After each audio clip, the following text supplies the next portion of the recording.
সবখানে বেদাতে ছেড়ে গেছে। এগুলো থেকে বের হয়ে আসতে হবে। একটা সুস্থ সমাজ, ইসলামিক সমাজ আমরা চাচ্ছি।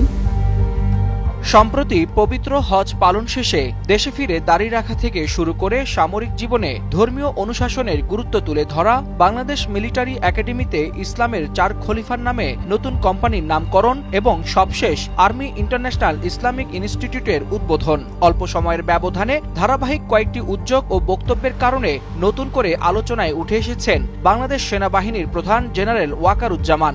সামাজিক যোগাযোগ মাধ্যম সহ বিভিন্ন মহলে তার এসব পদক্ষেপ নিয়ে ব্যাপক আলোচনা ও প্রশংসা বেশ লক্ষণীয়। আমরা যে ইবাদত করি, ইবাদতের মধ্যে দেখা যাচ্ছে যে আমরা কোরআন বুঝি না, কোরআন পড়ি না, কোরআন বুঝি না, আল্লাহর কি আদেশ দিয়েছে সেটা সম্বন্ধে আমরা জানি না।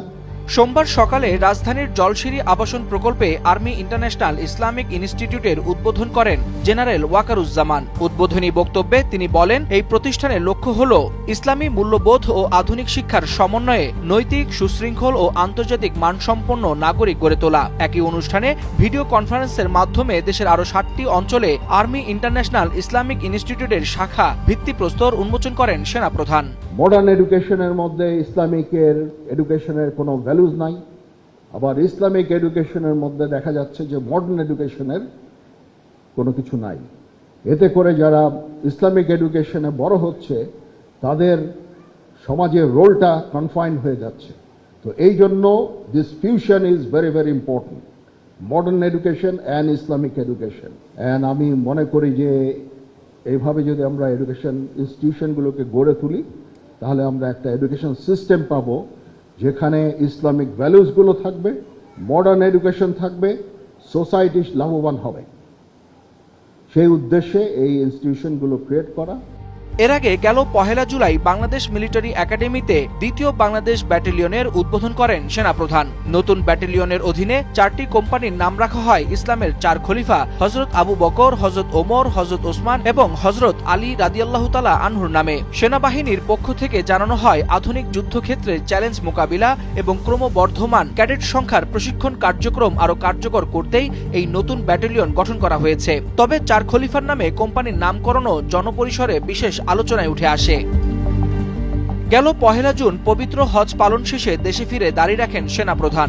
এরপর সামাজিক যোগাযোগ মাধ্যমে তার নতুন এই উপস্থিতি নিয়ে নানা প্রতিক্রিয়া দেখা যায়। সামরিক জীবনে ধর্মীয় মূল্যবোধের চর্চা ও ধর্মীয় অনুশাসন মেনে চলার গুরুত্ব অপরিসীম। এর কিছুদিন পর 18 জুন চট্টগ্রামের ভাটিয়ারীতে বাংলাদেশ মিলিটারি একাডেমির 90তম দীর্ঘমেয়াদী কোর্সের রাষ্ট্রপতি কুচকাওয়াজে সেনাপ্রধান বলেন, সামরিক জীবনে ধর্মীয় মূল্যবোধ, নৈতিকতা ও শৃঙ্খলাবোধ অত্যন্ত গুরুত্বপূর্ণ। তিনি নবীন কর্মকর্তাদের উদ্দেশ্যে বলেন, দেশের স্বাধীনতা ও সার্বভৌমত্ব রক্ষার দায়িত্ব পালনের পাশাপাশি সততা, নৈতিকতা, পেশাদারিত্ব এবং ধর্মীয় অনুশাসন মেনে চলতে হবে। আর তার এই বক্তব্য সামাজিক যোগাযোগ মাধ্যমে ব্যাপক আলোচনার জন্ম দিয়েছিল। সাম্প্রতিক সময়ে সেনাপ্রধানের এসব বক্তব্য ও উদ্যোগকে ধর্মীয় মূল্যবোধ, নৈতিকতা ও আধুনিক রাষ্ট্রীয় কাঠামোর সমন্বয়ের বিষয়টি বারবার উঠে এসেছে। আর ধারাবাহিক এই পদক্ষেপগুলোই তাকে সামাজিক যোগাযোগ মাধ্যম ও বিভিন্ন মহলে প্রশংসা ও আলোচনার কেন্দ্রবিন্দুতে নিয়ে এসেছে। Waliul Hasnat, Times today.